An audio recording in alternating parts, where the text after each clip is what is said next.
Friends பார்த்தீங்கன்னா west இண்டீஸ்க்கும் south ஆஃப்ரிக்காவுக்குமான match T20 match number 1 west இண்டீஸில் வச்சு நடக்குது. இந்த மேட்சோடைய ஃபுல் அனாலிசிஸ், ட்ரீம் டீமுக்கான எந்த பிளேயருக்கான ஆப்ஷன் இருக்குது, கிராண்ட் லீக்குக்கு எந்த பிளேயர்ஸ்க்காக எடுத்துகிட்டு போகலாம், அதே மாதிரி சிவிசி யாருக்கு கொடுக்கலாம் அப்படிங்கிறத இந்த வீடியோவில் கம்ப்ளீட்டாக சொல்லியிருக்கிறோம். ஸோ வீடியோவை ஸ்கிப் பண்ணாமல் பாருங்கள். வீடியோ பார்த்துட்டு இருக்கிறவங்க சப்ஸ்கிரைப் பண்ணிவிட்டு பாருங்கள். மேட்சோடைய பிச் ரிப்போர்ட் எந்த மாதிரி இருக்கு, வென்யூ ப்ராக்ரஸ்ல வந்து பவர் பிளே விக்கெட் எந்த மாதிரி இருக்கு, பிச் ரிப்போர்ட் எல்லாமே இந்த வீடியோல சொல்லியிருக்கிறோம். இதில் டோட்டலா T20 பார்த்தீங்கன்னா 9 மேட்சஸ்ல ஃபர்ஸ்ட் மேட்சஸ் 4 மேட்சஸ் வின் பண்ணியிருக்காங்க. செகண்ட் வின் பேட் பண்ணி 5 மேட்சஸ் வந்து வின் பண்ணியிருக்காங்க. பிலோ ஸ்கோர் 150 அதிக டைம் ஆயிருக்கு. அதுல காரணமா ICC T20ல வந்து எல்லாமே ஒரு லோ டாமினன்ட் டீம் விளாண்டதுனால கூட அந்த மாதிரி ஆயிருக்கு. ஆனா எபோ ஸ்கோர் 190 பார்த்தீங்கன்னா 2 டைம்ஸ் ஆயிருக்கிறாங்க. இது வந்து இங்கிலாந்து வந்து ஹை ஸ்கோரும் இங்க அடிச்சிருக்கிறாங்க. ஸோ பேட்டினுக்கும் இந்த பிச் ஆனது நல்ல சப்போர்ட்டும் ஆயிருக்கு. இங்கே லாஸ்ட்டாக நடந்த T20 பார்த்தீங்கன்னா வேர்ல்டு கப் உடைய மேட்ச் தான். இதில் எல்லாமே பார்த்தீங்கன்னா லோ ஸ்கோர் மேட்ச் தான் வந்து இருந்தது. காரணம் என்னன்னா, ஒரு பக்கம் PNG டீம் நடந்தது, இன்னொரு பக்கம் உகாண்டா டீம் நடந்தது, இன்னொரு பக்கம் பார்த்தீங்கன்னா ஆப்கானிஸ்தானுக்கும் PNGக்கும் நடந்ததுனால இந்த மாதிரி லோ இது வந்து நிறைய நடந்துச்சு. ஆனால் ஒரு மேட்ச் மட்டும் வெஸ்ட் இண்டீஸ்க்கும் நியூசிலாந்துக்கும் நடந்துச்சு இந்த கிரவுண்டில். ஆனால் அதுலேயும் பார்த்தீங்கன்னா விக்கெட் ஃபால் ரொம்ப அதிகமாக வந்து பவர் பிளேலேயே இழந்திருந்தாங்க. ஸோ விக்கெட் ஃபால் வந்து நிறைய இருக்கு. லோ ஸ்கோர் 150க்கு பிலோ தான் அதிக டைமும் ஸ்கோர் பண்ணியிருக்கிறாங்க.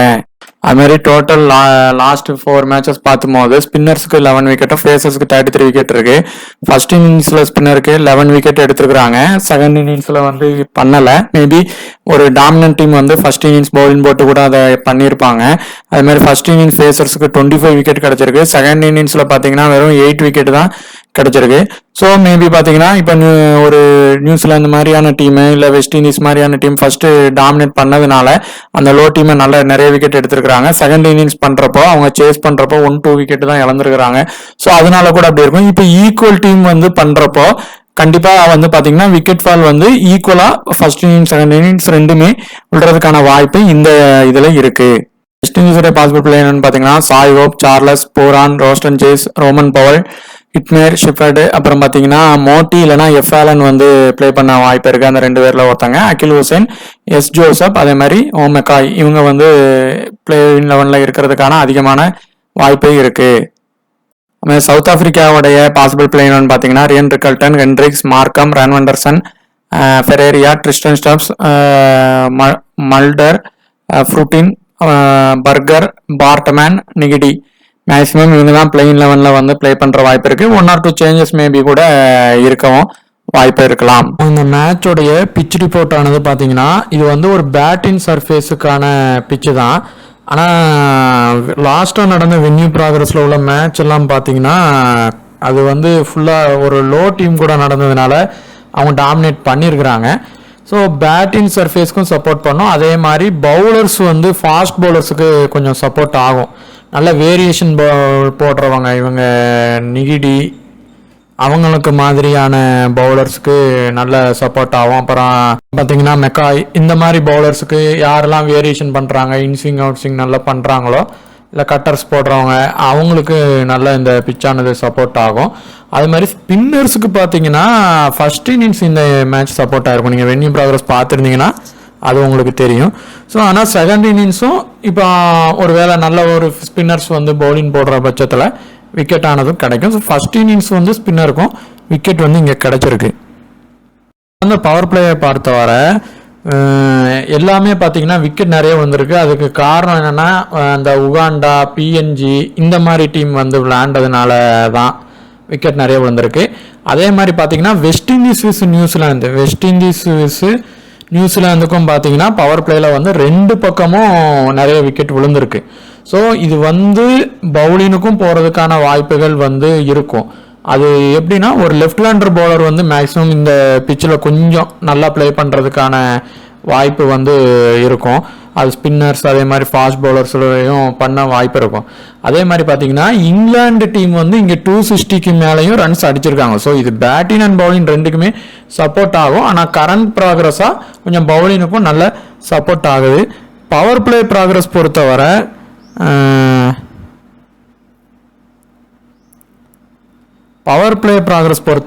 இப்போ இந்த ICC T20 மேட்ச் நடக்கும் போது பார்த்தீங்கன்னா மேக்சிமம் 2 விக்கெட் விழுந்திருக்கு. அது லோ பிச் டீமாக இருக்கலாம். வெஸ்ட் இண்டீஸ் டீமே 2 விக்கெட் இழந்திருக்கிறாங்க. அடுத்து பார்த்தீங்கன்னா செகண்ட் இன்னிங்ஸில் பார்த்தீங்கன்னா 2 விக்கெட் உள்ளது. அப்படி இது பேட்டினுக்கு போகிறதா இருந்தால் 1 விக்கெட்டாவது அந்த இடத்துல விழுறதுக்கான வாய்ப்பு அதிகமாக இருக்கும். தக்கனமான ஒரு டாப் ஆர்டர் பிளேயர்ஸில் வந்து லீவ் பண்ணிவிட்டு நம்ம செலெக்ஷன் பண்ணால் பிளேயர் செலெக்ஷனுக்கு கரெக்டாக இருக்கும். ஃபஸ்ட்டு இந்த மேட்சோடைய ஹை பெர்சன்டேஜ் கேப்டன் பார்த்தீங்கன்னா எல்லாரும் நிக்லஸ் பூரானுக்கு கொடுத்துருக்குறாங்க. இன்னொன்று பார்த்தீங்கன்னா ஆர்ச்சேஸ் கொடுத்துருக்குறாங்க. இது மேபி பேட்டிங் வந்து மாறும்போது சில டைம் மேபி விசி வேணால் மாறலாம். இப்போ இந்த மேட்சோடைய பிளேயர்ஸ் எந்தெந்த பிளேயர் ட்ரீம் டீம் வருவாங்க அப்படின்னு பார்க்கும்போது இந்த இதில் மட்டும் பார்த்தோமாலே விக்கெட் கீப்பர் பேட்ஸ்மேன் மட்டுமே பார்த்தீங்கன்னா 4 to 5 பேர் இருக்கிறாங்க. இவங்க நிக்லஸ் பூரான் இருக்கிறாங்க, சாய்கோப் இருக்கிறாங்க, அதுக்கப்புறம் பார்த்தீங்கன்னா சார்லஸ் இருக்கிறாங்க, அப்புறம் ரிக்கில்டன் இருக்கிறாங்க, ஃபெரேரா இருக்கிறாங்க. ஸோ இந்த மாதிரி 5 பேர் இப்போ இவங்க பிளேயிங் லெவலில் இருக்கிறாங்க. சப்போஸ் சாய்கோப் இல்லைனாலும் சார்லஸ் இருப்பார். ஸோ இந்த மாதிரி பிளேயிங் லெவலில் இத்தனை பேர் இருந்தாலே கண்டிப்பாக அந்த ப்ரிடிக்ஷன் நிறைய இது மிஸ் ஆகும். அதே மாதிரி பார்த்தீங்கன்னா இன்வெஸ்ட் கொஞ்சம் குறைச்சே பண்ணுங்க. ரெண்டாவது என்னன்னு பார்த்தீங்கன்னா இப்படி ஒரு 4 பேர் இல்லை இப்போ 5 பேரில் 3 பேராவது ட்ரீம் டீம் வந்துட்டாங்க அப்படின்னா பேட்டிங்கில் வந்து நீங்கள் வந்து கம்மி பண்ணி எடுக்கிற மாதிரியான கண்டிஷன் வர்ற மாதிரி ஆயிரும். ஸோ இப்போ நிக்லஸ் பூரானை பொறுத்தவரை இவருடைய ஹெட் டு ஹெட் வென்யூ ரெண்டுமே புவர் தான். இந்த வென்யூவை பொறுத்தவரை கம்மியாக தான் பண்ணியிருக்கிறாரு. ஆனால் T20 ஒரு 1250 அடிச்சிருக்கிறாரு. ஆனால் இந்த வென்யூவை பொறுத்தவரை அவர் பண்ணலை. ஸோ இப்போ நிக்லஸ் பூரான் வந்து அந்த டீமில் அவர் தான் விக்கெட் கீப்பர் பண்ணுறாரு அப்படிங்கிற ஒரு கண்டிஷன் இருக்கணும். ஏன்னா சார்லஸ் இருப்பாங்க, சாய்கோப் இருப்பாங்க, யார் பண்ணுவாங்க அப்படிங்கிறது தெரியாது. ஆனால் நிக்லஸ் பூரான் தான் விக்கெட் கீப்பர் பண்ணுறாருன்னா அவரை நீங்கள் ஒரு பிளேயராக கண்டிப்பாக எடுத்துக்கலாம். ஏன்னா இப்போ நிக்லஸ் பூரான் பொறுத்தவரை ஒரு பிளேயராக நீங்கள் வேணால் ட்ரை பண்ணுங்கள். ஆனால் சிவிசி அளவுக்கு பண்ணுவாரா அப்படிங்கிறது இந்த மேட்ச்சில் அவருடைய ப்ராக்ரஸ் அந்த அளவுக்கு இல்லை. ஸோ அதுக்கு தக்கனமான ஆஃப் ஸ்பின்னரும் இவங்க டீமில் இருப்பாங்க. ஸோ அதுக்கு தக்கனமாக நீங்கள் ட்ரை பண்ணிக்கலாம். மார்க்கம் வந்து இப்படி 2 பேர் தான் இவங்க பிளேயிங் லெவலில் இருக்கிறாங்கன்னா மேக்ஸிமம் இந்த 2 பேருமே இந்த இடத்துல இருந்து ட்ரீம் டீம் வர வாய்ப்பு இருக்குது. இல்லை அப்படின்னா நீங்கள் மார்க்கம் செலக்ட் பண்ணுறதே ஒரு பெட்டரான ஆப்ஷனாக இருக்கும். நிக்லஸ் பூரான் வந்து கொஞ்சம் ரிஸ்க் தான். இந்த மேட்ச் பொறுத்தவரை அவர் ஒரு சின்னதாக பாயிண்ட் எடுத்து ட்ரீம் டீம் வர வாய்ப்பு இருக்குது. அந்த மாதிரியான ரெக்கார்டு தான் அந்த வென்யூலையும் வச்சுருக்காரு, ஹெட்டுகள்லையும் வச்சுருக்காரு. ஸோ அதுக்கு தக்கனமாக பிளேயர்ஸை எடுத்துக்கலாம். இப்போ நீங்கள் இதில் ஒரு வேளை நீங்கள் ரிஸ்காக நிக்லஸ் பூரானை லீவ் பண்ணுறீங்க அப்படின்னா இந்த இதில் ரோஸ்டன் சேஸை உறுதியாக எடுத்தே ஆகணும். அந்த மாதிரி கண்டிஷன் தான் வரும். அதே மாதிரி அந்த ஏ ஹுசைன் அதே மாதிரி நிக்டியில் பார்த்தீங்கன்னா நிக்டி ப்ளே பண்ணுறாரு அப்படின்னா அவர் வந்து ஒரு மஸ்ட் பிக் மாதிரி வருவார். இந்த கேட்டகரியில் இருக்கிற 3 பேருமே ட்ரீம் டீம் வர்றதுக்கான வாய்ப்பு நிறைய இருக்குது இந்த மேட்சை பொறுத்தவரை. அதுலேயும் மெயினாக இந்த நிக்டி வந்து ட்ரீம் டீம் ஆனது உள்ளே வருவார். சப்போஸ் அப்படி அவர் வரல, அதாவது பிளேயிங் லெவலில் இருக்கிறாரு, ஆனால் அப்படி அவர் ட்ரீம் டீம் வரமாட்டாருன்னா அவருக்கு பதிலாக இன்னொரு பிளேயர் வருவார். அதே சவுத் ஆப்பிரிக்கா டீமில் நான் சொல்கிறேன். ஆனால் இவருக்கு வர்றதுக்கு தான் ஃபஸ்ட்டு இது இருக்குது. ஏன்னா பிச் அந்த மாதிரி வேரியேஷன் பண்ணுறவங்களுக்கு தான் சப்போர்ட் பண்ணும். ஸோ இந்த கேட்டகரியிலேருந்து மேக்ஸிமம் 3 பேரும் ட்ரீம் டீம் வர்றதுக்கான வாய்ப்பு நிறைய இருக்குது. ரிஸ்காக போகிறதா இருந்தால் நீங்கள் 2 பேரை ட்ரை பண்ணி வேணால் பாருங்கள். நிக்லஸ் பூரான் வந்து சீக்கிரமாக அவுட் ஆயிடுறாரு, அந்த மாதிரி ஒரு டீம் ரெடி பண்ணுறீங்கன்னா நீங்கள் சாய்கோப்பை ஒரு இதில் ட்ரை பண்ணலாம். அவர் ப்ளே பண்ணுறாருன்னா ஒரு சின்னதாக ட்ரீம் டீம் வர வாய்ப்பு இருக்கும். அதே மாதிரி இந்த மேட்ச் பொறுத்தவரை அந்த ஆர்ச்சேஸை நீங்கள் ரிஸ்காக லீவ் பண்ணுறீங்க, சவுத் ஆப்பிரிக்காவுக்கு சப்போர்ட் பண்ணி டீம் எடுக்கிறீங்கன்னா நீங்கள் கண்டிப்பாக ஆர் ஷெப்பர்டை எடுத்தே ஆகணும். இவர் ட்ரீம் டீம் உறுதியாக வந்துடுவார். ஸோ இவர் வந்து பேட்டிங் பவுலிங் பண்ணுவார், கொஞ்சம் லோவர் இதில் வருவார்.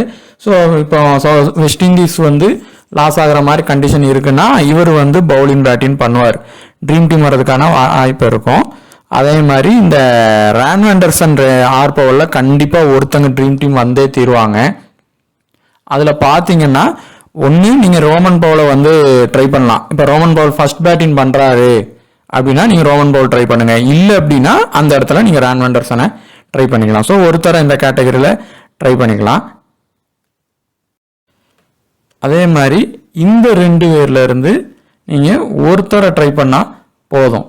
இப்போ மெக்காய் வந்து ட்ரீம் டீம் வர்றாங்க அப்படின்னா இந்த இடத்துல இருந்து ஒருத்தர் ட்ரை பண்ணால் போதும். ஆனால் அந்த பார்ட்மேன் மட்டும் அவருடைய சிவிசி அவருடைய கேப்டன்ஷிப் வந்து நிறைய ஹை பெர்சன்டேஜில் தான் இருக்குது.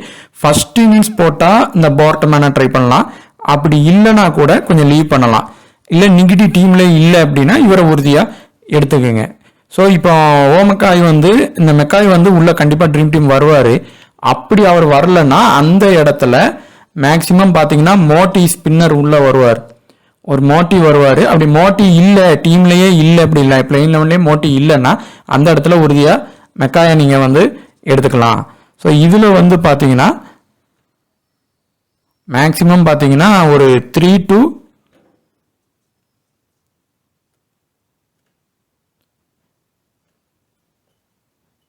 to 4 பிளேயர் ட்ரீம் டீம் வர வாய்ப்பு இருக்கு. ஃபர்ஸ்ட் ஆர் ஷெப்பர்ட் எடுத்துக்கலாம்.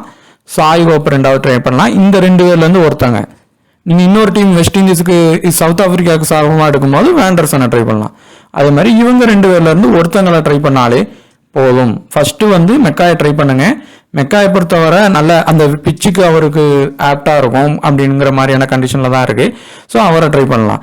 அப்படி அவர் இல்லை அப்படி அப்போ மோட்டியும் இருக்காரு மெக்காயும் இருக்காருன்னா அந்த 2 பேர்லேருந்து ஒருத்தங்களை ட்ரை பண்ணால் போதும். இந்த ரிக்கில்டன் பொறுத்தவரை இவர் வந்து ஒரு ஹிட் ஆஃப் ஃப்ளாப் பிளேயர். அடிச்சா பெருசாக அடிப்பார், இல்லை உடனே ஃப்ளாப் ஆயிடுவார். நிறைய T20ல 50 அடிச்சிருக்கிறாரு, 100 அடிச்சிருக்கிறாரு. சவுத் ஆப்பிரிக்கா T20ல பார்த்தீங்கன்னா ஸ்டார்டிங் இதில் நல்லா ப்ளே பண்ணுவார். அந்த டோர்னமெண்ட் ஆரம்பிக்கும் போது நல்லா ப்ளே பண்ணார். அதுக்கப்புறம் கொஞ்சம் டவுன் ஆயிடுச்சு. ஸோ அவர் வந்து ப்ளே பண்ண அதிகமான ஒரு வாய்ப்பு இருக்குது. இந்த 2 பேர்லேருந்து ஆனால் உறுதியாக ஒருத்தங்க ட்ரீம் டீம் வந்துருவாங்க. நீங்கள் ஃபர்ஸ்ட் ப்ரிஃபரன்ஸ் ரிக்கில்டனுக்கே ட்ரை பண்ணுங்க. அவர் வந்து ஒரு ஹிட் ஆர் ஃப்ளாப் பிளேயர். அடிச்சா கேப்டன் வைஸ் கேப்டன் கொடுத்து ட்ரை பண்ணி பாருங்க. அப்படி இல்லை அப்படின்னா சார்லஸை ட்ரை பண்ணுங்க. மேக்ஸிமம் ஃபர்ஸ்ட் ப்ரிஃபரன்ஸ் ரிக்கில்டனை ட்ரை பண்ணுங்க. இப்போ ஹென்ட்ரிக்ஸ் பொறுத்தவரை ஹென்ட்ரிக்ஸ் வேண்டர்சன்ல ஒருத்தங்களை எடுத்தாலே போதும் ஃபர்ஸ்ட் கண்டிஷன். அப்போ ஹென்ட்ரிக்ஸ் ஹிட்மேயரில் நீங்கள் மேக்ஸிமம் ஒருத்தங்களை ட்ரை பண்ணாலே போதும். நீங்கள் ஹென்ட்ரிக்ஸ் ட்ரை பண்ணீங்கன்னா சவுத் ஆப்பிரிக்கா வின்னிங் பண்ணுற மாதிரி டீம் இருந்தால் அதில் எல்லா டீம்லையும் நீங்கள் ஹென்ட்ரிக்ஸ் எடுத்துக்கலாம். ஆனால் நீங்கள் வெஸ்ட் இண்டீஸ் லாஸ் ஆகுது அந்த மாதிரி ஒரு டீம் எடுக்கிறீங்க அப்படின்னா அப்படி பண்ணலாம். இல்லை வெஸ்ட் இண்டீஸ் சேசிங் பண்ணி வின்னாறாங்க அப்படின்னா ஹிட்மேயரை ட்ரை பண்ணி பாருங்கள் அந்த இடத்துல. இல்லை சேசிங் பண்ணுற டீமில் ஹிட்மேயரை வந்து ட்ரை பண்ணலாம். இப்போ எஃப் ஆலன் வந்து டீமில் இருக்கிறாரு அப்படின்னா கண்டிப்பாக நீங்கள் வந்து எடுக்கலாம். எஃப் ஆலன் மோட்டி இந்த 2 பேரில் யாராவது ஒருத்தங்கள தான் டீம்லேயே அவங்க கொண்டு போவாங்க. ஸோ அந்த 2 பேரில் நீங்கள் யாரை ஃபர்ஸ்ட் ப்ரிஃபரன்ஸ் கொடுக்கலாம்னா எஃப் ஆலன் கொடுக்கலாம். ஏன்னா அவர் பேட்டிங்கும் பண்ணிடுவார் பவுலிங்கும் பண்ணிடுவார். ஸோ ஃபர்ஸ்ட் இது அதுதான். அதுக்கடுத்து பார்த்தீங்கன்னா இப்போ இதில் பர்கர் இருக்கிறாங்க, அதே மாதிரி நிகிடியும் இருக்கிறாங்க. இப்போ இந்த டீமை பொறுத்தவரை இவங்க 2 பேருமே ஓப்பனிங் பவுலிங் நல்லா பண்ணுவாங்க. ஆனால் நல்ல வேரியேஷன் பண்ணுறது கட்டர் பண்ணுறது எல்லாம் நிகிடி தான் நல்லா பண்ணுவார். ஸோ பர்கர் இவர் இல்லைன்னா நிகிடி இந்த 2 பேரில் இருந்து ஒருத்தங்களை எடுத்தாலே போதும். ஒருத்தங்க ட்ரீம் டீமுக்கு வருவாங்க, ஒருத்தங்க வராமல் கூட போயிடலாம். ஸோ ஒருத்தங்க எடுத்தால் போதும். எஃப் ஆலன் டீமில் இருந்தால் உறுதியாக நீங்கள் எடுத்துக்கலாம். மோட்டிக்கு பதிலாக கூட எடுத்துக்கலாம். ஆனால் நீங்கள் இந்த இடத்துல மோட்டியே எடுக்கலை அப்படின்னா அந்த மெக்காய் வந்து அந்த கேட்டகரியில் எடுக்கிற மாதிரி வரும். அடுத்து இதில் வந்து பார்த்தீங்கன்னா ரிக்கில்டன் வந்து ட்ரை பண்ணலாம். ஆனால் ஹென்ட்ரிக்ஸுக்கு வந்து ரீசன்ட் ஃபார்ம் பார்த்தீங்கன்னா பெரிய அளவுக்கானது இல்லை. அவர் வெஸ்ட் இண்டீஸில் இந்த ஐசிசி டோர்னமெண்ட்டும் பார்த்தீங்கன்னா ஒரு மேட்ச்லாம் பார்த்தீங்கன்னா ரொம்ப கஷ்டப்பட்டு தான் ப்ளே பண்ணார். இந்த வென்யூலையும் ஒரு மேட்ச் ஓரளவு ஆப்கானிஸ்தான் கூடயும் ஒரு இதுலையும் ப்ளே பண்ணியிருந்தார். ஸோ ஒரு சின்னதாக ட்ரீம் டீம் வர்றதுக்கான வாய்ப்பு தான் இருக்கும் இல்லையே, சிவிசி அளவுக்கு வருவாரா அப்படிங்கிறது ஒரு டவுட்டு. ஸோ இந்த கேட்டகரியில் இருந்து பார்க்கும்போது 3 to 4 பேர் ட்ரீம் டீம் வந்து உறுதியாக வர்றதுக்கான வாய்ப்பு இருக்கு. அதே மாதிரி ஸ்டப்ஸை பொறுத்தவரை மேக்ஸிமம் பார்த்தீங்கன்னா அவர் வந்து ஃபர்ஸ்ட் இன்னிங்ஸ் பண்ணாருன்னா அவருக்கு பேட்டிங் வாய்ப்பே பார்த்தீங்கன்னா ஒரு 15 ஓவருக்கு அப்புறம் இல்லை 12 ஓவருக்கு அப்புறம் தான் கிடைக்க ஆரம்பிக்கும். 12-15 ஓவருக்கு அப்புறம் தான். ஸோ அதில் அடிக்கிறத வச்சு தான் பண்ண முடியும். ஏன்னா இதில் விக்கெட் கீப்பர் மேக்ஸிமம் ஸ்டப்ஸ் தான் பண்ணுவாங்க. ஒன்று ஸ்டப்ஸ் பண்ணணும், இல்லைன்னா ஃபெரேரியா இந்த 2 பேரில் யாராவது பண்ணுவாங்க. அப்படி இல்லைன்னா ரிக்கில்டன் தான் பண்ணுவார். ஸோ ஸ்டப்ஸ் வெறும் பேட்டராக மட்டும்தான் இருக்கிறாரு, பவுலிங்கும் கிடைக்கலன்னா சவுத் ஆப்பிரிக்கா வந்து ஒரு டீம் லாஸ் ஆகிற மாதிரி நீங்கள் எடுக்கும் போது இவரை நீங்கள் ட்ரை பண்ணுங்க. அடுத்து பார்த்தீங்கன்னா இந்த ஃபுர்டீன் ஜோசப்பில் ஃபஸ்ட்டு இது நீங்கள் ஃபுர்டீனே ட்ரை பண்ணலாம். ஏன்னா நீங்கள் ஏற்கனவே மெக்காய் ட்ரை பண்ணியிருப்பீங்க. அதே மாதிரி பார்த்தீங்கன்னா ஆலன் வந்து நம்ம எடுத்திருப்போம், ரொமேரியோ ஷெப்பர்டும் எடுத்திருப்போம். அது அந்த 3 பவுலர்ஸே வெஸ்ட் இண்டீஸ்லேருந்து வர மாதிரியான கண்டிஷன் வந்துடும். நீங்கள் அதுக்கு மீறியும் ஜோசப்பை ட்ரை பண்ணுறீங்கன்னா நீங்கள் ஒன் சைடாக வெஸ்ட் இண்டீஸ்க்கு டீம் போட்டிங்கன்னா வேணால் ட்ரை பண்ணுங்கள். இல்லைனா இந்த கேட்டகரியிலேருந்து இந்த ஃபுர்டீனையே ட்ரை பண்ணலாம். ஸோ இந்த கேட்டகரியிலேருந்து 2 பேர் ட்ரீம் டீம் வர்றதுக்கான வாய்ப்பும் உண்டு. அதுலேயும் இந்த ஜோசப் கொஞ்சம் ரிஸ்க் தான் இந்த மேட்ச்சு. இந்த முல்டருங்கிறவர் வந்து நல்ல ஒரு ஆல்ரவுண்டர் பேட்ஸ்மேன். T20 நல்ல சவுத் ஆப்பிரிக்கா T20லாம் நல்லா ப்ளே பண்ணுவாங்க. நல்லா ரன்னு குயிக்காகவும் அடித்து கொடுப்பாங்க. ஸோ இவங்களை வந்து இப்போ மேக்சிமம் பிளேயிங் லெவனில் இருக்கிறாரு அப்படின்னா மார்க்கம் இவங்க 2 பேரில் கண்டிப்பாக ட்ரை பண்ணி பாருங்கள். இவரை சவுத் ஆப்பிரிக்கா வின் ஆகிற டீம் எல்லா டீம்லையும் இவரை ட்ரை பண்ணி பாருங்க. இந்த இதில் பொறுத்தவரை நிக்லஸ் பூரான் கொஞ்சம் வந்து ரிஸ்க்கு தான். அவர் வந்து கொஞ்சம் அந்த வென்யூவில் கம்மியாக தான் பண்ணியிருக்கிறாரு. சிவிசி அளவுக்கு வருவாரா அப்படிங்கிறது ஒரு டவுட்டு தான். ஆனால் பேட்டிங் பிச்சாக வந்து இது இருந்துச்சுன்னா மட்டும்தான் அவர் வர வாய்ப்பு இருக்குது. ஸோ ரிஸ்க்கு சிவிசி கொடுப்பீங்கன்னா ட்ரை பண்ணி பாருங்கள். மார்க்கத்துக்கு வந்து விசி அளவுக்கு வேணால் ட்ரை பண்ணி பார்க்கலாம். இந்த ஆர்ச்சேஸ் வந்து ஃபஸ்ட்டு பவுலிங் பண்ணி பேட்டிங் பண்ணுறாருன்னா கண்டிப்பாக சிவிசி கொடுத்து ட்ரை பண்ணி பார்க்கலாம். ஹுசைன் பொறுத்தவரை போத் இன்னிங்ஸும் சிவிசி கொடுத்து பாருங்கள், அவர் வர வாய்ப்பு இருக்குது. ஃபர்ஸ்ட் இன்னிங்ஸ் செகண்ட் இன்னிங்ஸ் 2 இன்னிங்ஸும் வர வாய்ப்பு இருக்குது. இவருக்கு ஃபர்ஸ்ட் பவுலிங் நெகட்டிவ் போடுறாரு அப்படின்னா மட்டும் விசி கொடுங்க. செகண்ட் பவுலிங் போட்டால் ட்ரீம் டீமாக மட்டும் டீமில் எடுத்தால் போதும். இந்த ஃபெரேரியாலாம் பார்த்தீங்கன்னா ஒரு கிராண்ட் லீகுக்கு நீங்கள் ரிஸ்க்காக ட்ரை பண்ணி பாருங்கள். ஃபெரேரியா அதே மாதிரி பார்த்தீங்கன்னா சார்லஸு அவங்களெல்லாம் ட்ரை பண்ணி பாருங்கள். இந்த 14 இவங்க எல்லாருமே பார்த்தீங்கன்னா ஒரு கிராண்ட் லீகுக்கு ரிஸ்க் பிக்கு, உங்களுக்கு பாயிண்ட்ஸும் நல்ல லோ பிக்கில் இருப்பாங்க, கூட்டி கொடுப்பாங்க.